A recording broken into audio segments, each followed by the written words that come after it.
Let's just jump right into it. Love acts exactly like malware for your brain. Today, we're diving into this explainer to look at some incredible source material that is going to completely reframe how we think about romance, attraction, and, all those moments we look back on and think, what on earth was my brain actually doing? We're going to walk through the exact story of how our minds literally get hacked by love, and how all those glaring warning signs get completely hidden from our view. So, to really wrap our heads around the sheer scale of this bug in our human programming, I want to start off with a crazy little thought experiment. Would you trade your whole life for a single scoop of ice cream? Just picture it. Imagine I told you that you could have the absolute biggest, most perfectly delicious scoop of chocolate ice cream in the entire world, right in your hands, right this very second. Sounds pretty amazing, right? But, well, as with all deals, there's a catch. To get this magnificent, life-changing scoop of ice cream, you just have to agree to a few tiny terms. First, you have to take your absolute favorite video game and throw it straight in the trash. Next, you have to completely stop talking to your best friend. Oh, and worst of all, you have to make your mom cry. Now, let me ask you directly. Would you ever, in a million years, agree to this deal? Would you genuinely trade all of those vital, foundational parts of your life just for some dessert? Right now, sitting there with a clear head, your logical answer is obviously, no way, that's completely absurd, it's literally just ice cream. But, and here's the wild part, this brilliantly illustrates the exact, totally irrational trade people make when their brains get hacked by love. When people actually fall in love, they do exactly this. They throw away their personal goals, they abandon their friends, they sacrifice their own happiness, all for one single person. They completely fail to see that they're trading their entire vibrant life for just one single scoop of ice cream. So how does a highly evolved human brain get to this point? How do we make such a terrible trade? Well, to understand the hack, we have to look at the catalyst. And that catalyst is something called the forbidden toy effect. Think about it. When a computer gets a virus, it usually happens because some external action triggered it to activate. Our brains are incredibly similar. Have you ever noticed that the literal second your parents or your friends tell you, hey, don't touch that box instantly becomes the only thing in the entire universe you want to touch? Our brains act exactly like a rebellious teenager defending that forbidden toy. In science, they actually call this the Romeo and Juliet effect. Basically, when people say someone is bad for you, your brain starts a fire and fights for the relationship just because it was told no. When a really caring friend pulls you aside and says, hey, that person is just not good for you, your brain doesn't rationally process that data and go, oh wow, thank you so much for the warning. No way. Instead, it perceives a threat. It literally says, they're trying to take away my toy. I have to fight for it. And that creates what researchers call the no magnet. It's wild. The harder people pull you away from this person, the harder you stick to them. It's fascinating, really, because at this point, you aren't even really fighting for love anymore. You're fighting simply because someone dared to tell you no. Opposition doesn't cure this malware in your brain. Actually, opposition is the very thing that makes the malware stick harder and dig way deeper into your operating system. But hey, it's not just our friends and parents triggering us. Let's look at the social engineering aspect of this hack. What the text actually labels the movie lie. Because it's not just our biology working against our logic here. Pop culture actively encourages, cheers for, and totally normalizes this massive brain hack. From a super young age, we're conditioned to look at a completely compromised, hacked system and view it as the ultimate, beautiful ideal. Just think about our favorite movies and anime. We sit in the audience and literally cheer for characters making terrible, illogical decisions. Look at Ariel from Disney's The Little Mermaid. She's a 16-year-old who sees a guy for 3 seconds, never speaks a single word to him, and she decides to give up her voice, her family, and her entire underwater world just to be with him. If your friend did that in real life, you'd stage a full-blown intervention. Or look at Peter Parker, Spider-Man. He constantly misses important tests and lets his best friends down because his brain is entirely distracted by his crush. And then there's Hodaka from Makoto Shinkai's Weathering with You. He makes the active choice to leave the entire megacity of Tokyo underwater forever just to save one single girl.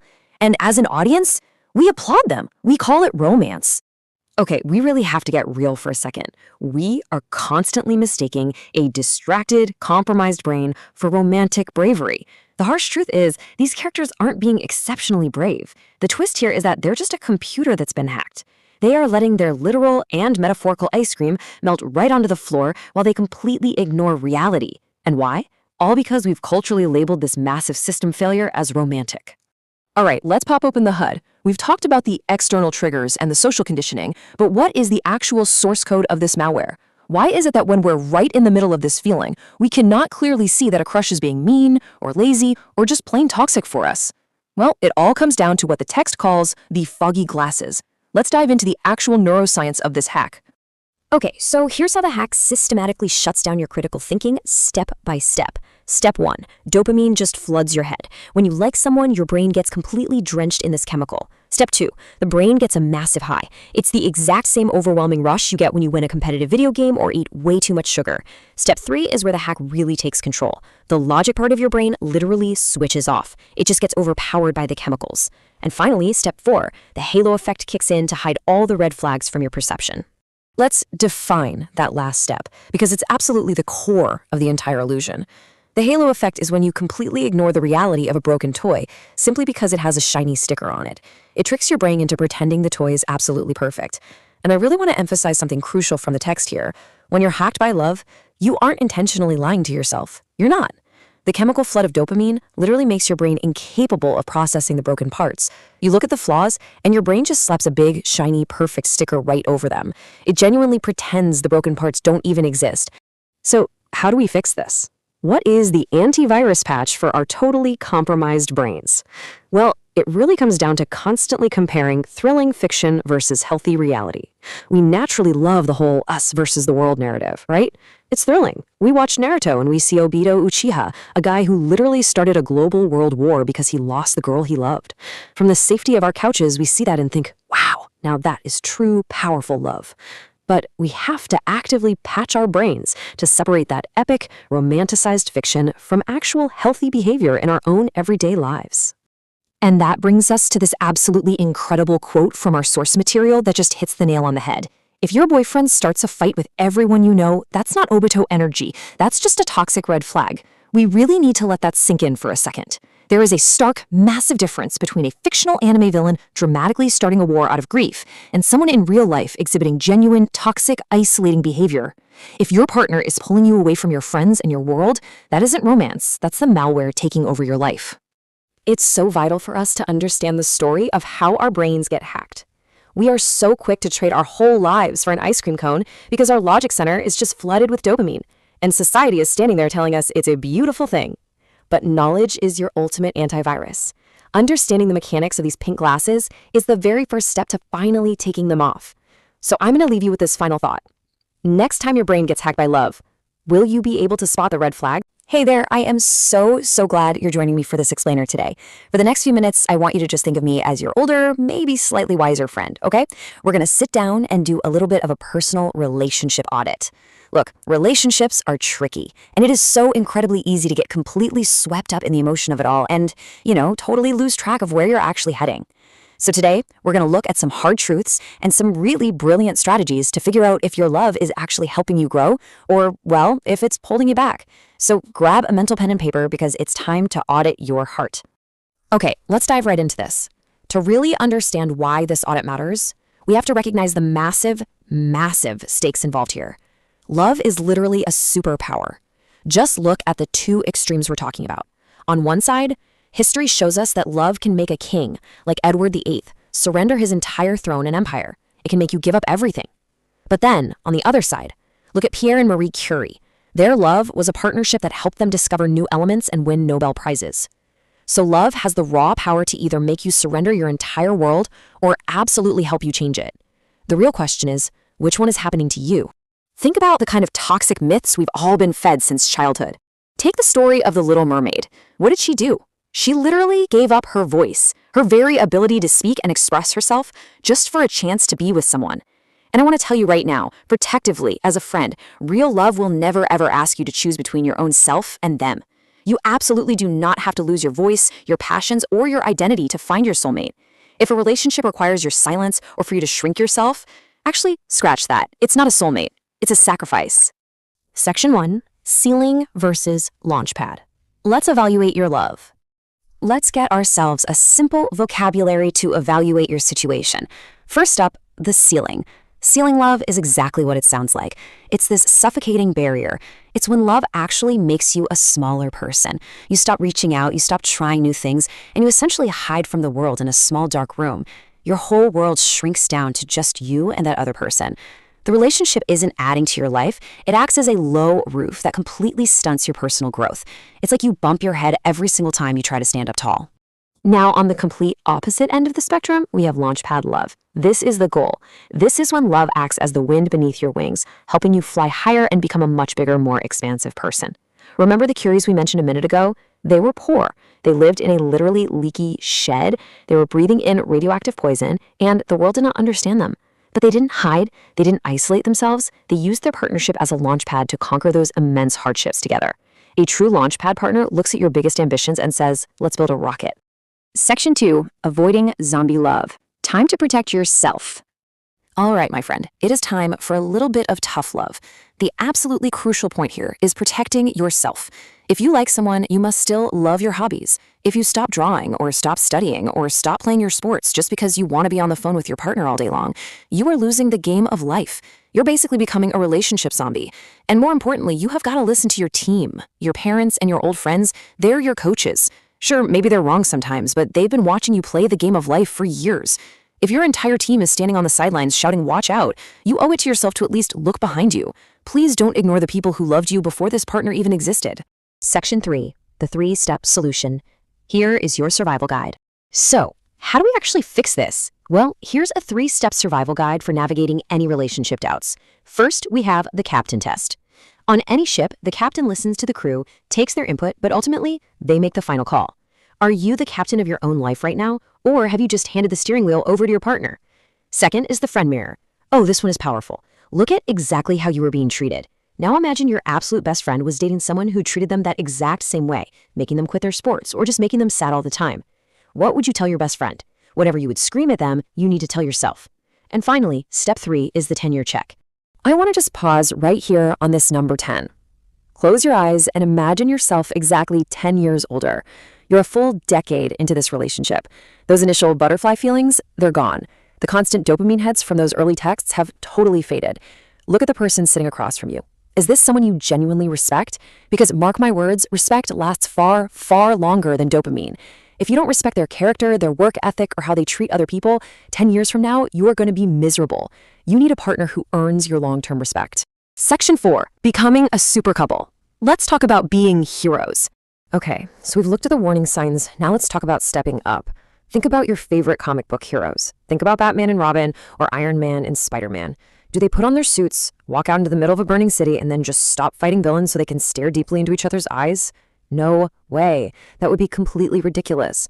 Normal couples get obsessed with just looking at each other. Super couples look outward, together. They don't stop their missions. They actually make each other better heroes. They cover each other's blind spots. They amplify each other's strengths. Your partner shouldn't be a distraction from your life's mission. They should be your absolute greatest ally in achieving it. There's this ancient proverb that I think captures this entire explainer perfectly. Udreit atmana atmanum. It means lift yourself up. And honestly, this is my final and perhaps most important piece of advice to you. Do not let your heart become this heavy iron weight that drags your ship down to the bottom of the ocean. Instead, design your life and choose your partner so that your heart becomes the sail that catches the wind. Your love should propel you forward, not pull you under. So as we wrap up this audit today, I want to leave you with one final, deeply provocative question. I want you to look in the mirror today and ask yourself honestly, does this person make me a better version of me? Or am I just using this relationship to hide from the world? If you stayed with me through this whole explainer, you know what? You're already ahead of the game. If you're ready to take the wheel, go down to the comments right now and declare, I am the captain. You are in charge of your life. And hey, if you found this helpful, let me know. Welcome to this explainer. Today, we're diving into something absolutely wild. We're going to explore the hidden mechanics behind human connection. And to do that, we're stretching all the way back to 2,500-year-old ancient philosophy, right up to the modern neuroscience happening inside your brain right now. We're going to break down exactly how we bond, why we cling so desperately to people, and most importantly, how we can transform our relationships from something that holds us back into something that truly propels us forward. It's kind of confronting, right? Are you actually in love, or are you just addicted to the feeling? It totally challenges our most basic, romanticized ideas about chemistry and connection. I mean, we use the word love to describe everything from our life partners to our favorite slice of pizza. But what is actually happening beneath the surface when we feel that intense, undeniable pull toward another human being? Well, to figure that out, we need to go back in time. So let's jump right into part 1, love versus attachments. Okay, we're going to ground this whole thing in the foundational teachings of Gautama Buddha, and it's honestly fascinating how perfectly the ancients figured out our emotional struggles. Buddha talks specifically about these two core concepts, tanha, which translates to craving, and upadana, which translates to attachment. Now, understanding the difference between a genuine, selfless connection to another person and a desperate, clinging need for them, that's the absolute first step in decoding why we do what we do in relationships. To really hammer this home, Buddha shared this deeply moving story. There was a woman named Kisagatami who tragically lost her child. She was practically mad with grief, just completely unable to accept this awful reality, and she pleaded with Buddha to bring her child back. So Buddha gave her a task. He said, "Bring me a mustard seed from a house where no one has ever died." Kisagatami searched everywhere, but as she went from door to door to door, it finally hit her. No such house exists. Death and loss touch everyone. What Buddha was showing her was that her total inability to accept the present reality was actually a clinging to something she ultimately, fundamentally, could not control. And honestly, this hits the nail on the head for the core lesson we need to take away here. Most of us don't actually love a person. We love the feeling they give us. We're attached to the ice cream, not the person. It's such a brilliant metaphor because when that specific feeling leaves us, when our ice cream is taken away, we absolutely lose our minds. We suffer not necessarily because the person is gone, but because our source for that feeling is gone. It's not love, it's pure attachment. Which brings us to part 2, the pink glasses effect. So that's the ancient philosophical take. But if we shift gears to modern biology, why do we fall for this illusion so easily? We see this play out in pop culture all the time. Think of the classic Spider-Man movies. Let's call it the Spider-Man trap. Peter Parker misses school, he abandons his duties, and he ultimately lets down Uncle Ben, all because he is just entirely distracted by MJ. The incredibly powerful distraction of new love can make us completely abandon our deepest responsibilities. And the crazy thing, it's not just a movie trope, it is a hardcore biological reality. So what is actually happening in our brains when we ignore those massive, glaring red flags? You might sit there and think, oh, I'm just operating on trust. Nope. Trust is, at best, maybe 10% of the equation. The rest of it? It's a massive chemical flood. We're talking 45% dopamine and 45% oxytocin. You aren't blind to the red flags because you lack intelligence. Actually, you are literally drugged by your own neurochemistry. This chemical cocktail builds up into a really dangerous physiological state. On one side, your prefrontal cortex, which is basically your brain's logic center, it practically shuts down. It is literally like driving a car where someone went in and completely cut the brakes. And on the other side, you've got this flood of dopamine and oxytocin, creating those pink glasses. This creates what psychologists call the halo effect. Just because someone is pretty or they say a few nice things, your chemically flooded brain automatically assumes they are an absolute saint. Your logic is out the window and your feelings are firmly behind the wheel. Let's move on to part 3, sacred versus foolish rebellion. Because these internal chemical changes are so incredibly powerful, they dictate our external actions, and sometimes they push us to rebel against society entirely. History and mythology are totally packed with stories where love makes people rebel, but the outcomes can be wildly different. First, consider the Greek myth of Hades and Persephone. Persephone eats those pomegranate seeds, binding herself to the underworld, which deeply angers her mother, Demeter, and plunges the world into darkness and winter.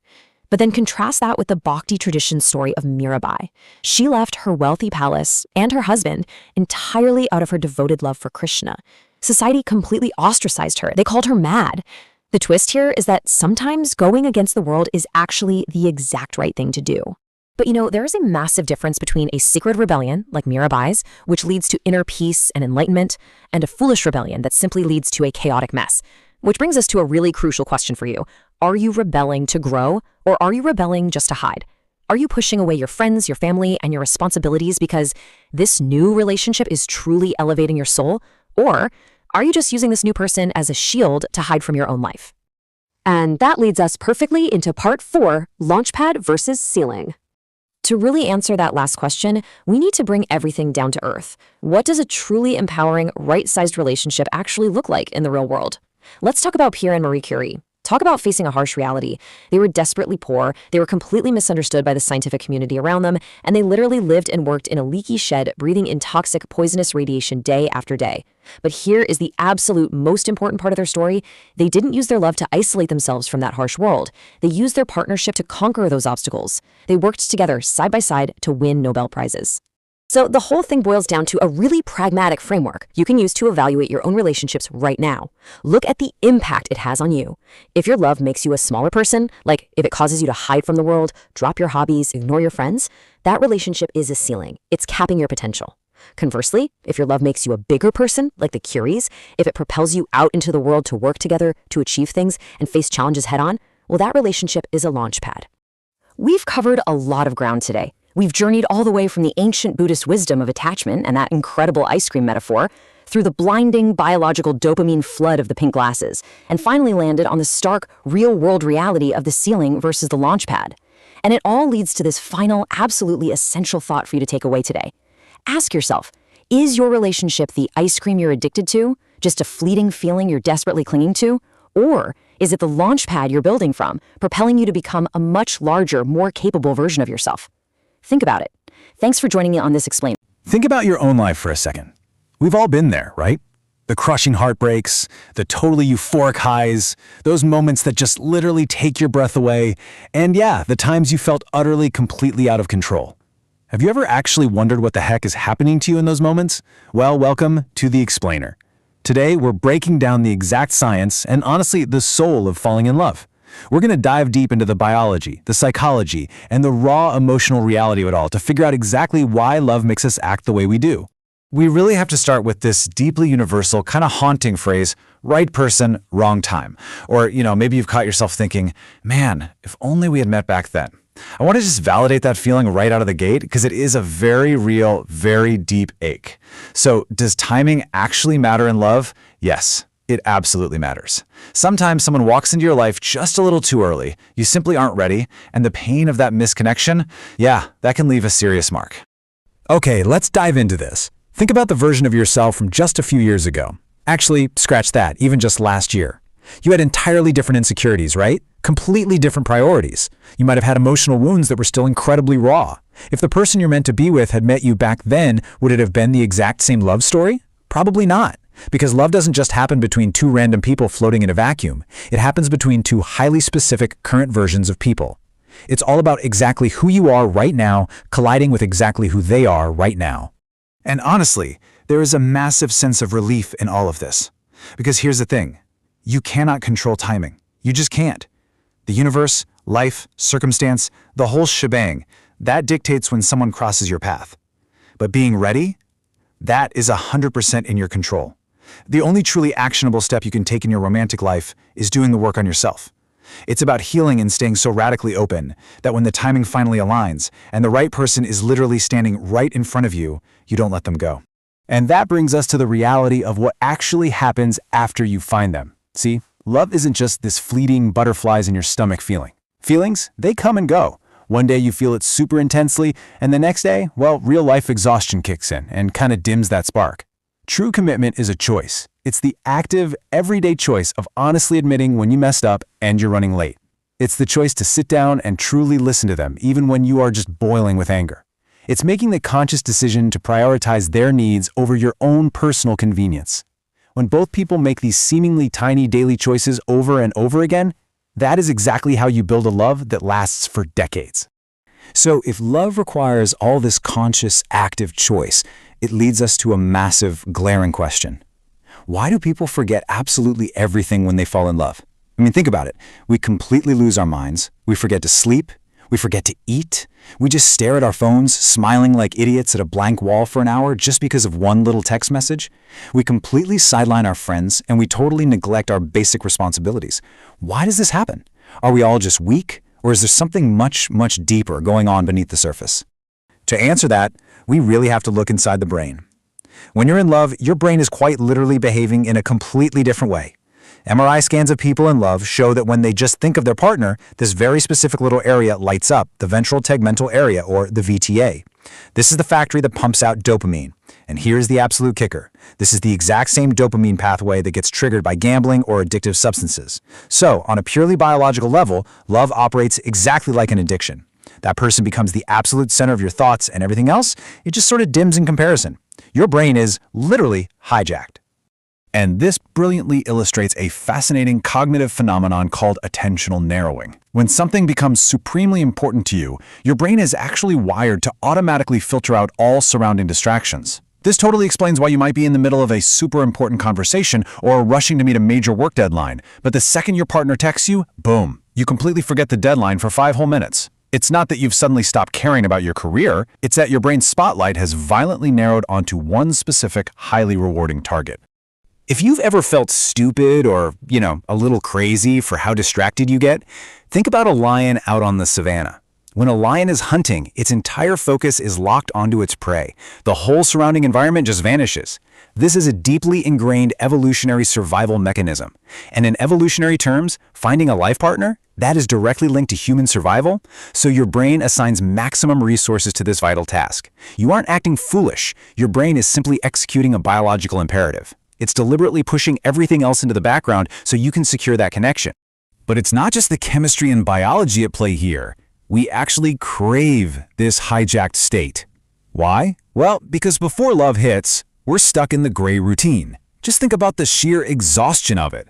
The alarm rings, it's pitch dark out, you hit snooze, you drag yourself out of bed, get stuck in the exact same mind-numbing traffic jam, stress over the exact same work deadlines, pay the bills, go to sleep, and wake up just to do it all over again, day in and day out. Life can feel so incredibly monotonous, repetitive, and just dull.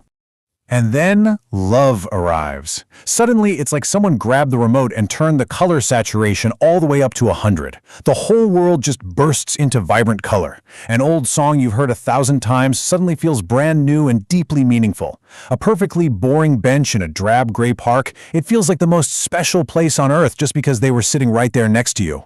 Even grabbing a simple, cheap cup of coffee becomes this memorable, adrenaline-filled rush. We desperately crave this roller coaster high because it dramatically paints over that gray routine of our daily lives, and we just want to dive in and never ever leave. Now, in the process of diving into all that color, something incredibly beautiful, and let's be honest, sometimes a little scary happens. Psychologists call it self-expansion. See, we all walk around with this carefully constructed, guarded version of ourselves that we present to the world, but with the person we truly love, that guard drops. The boundaries between me and you start to blur. You become truly vulnerable.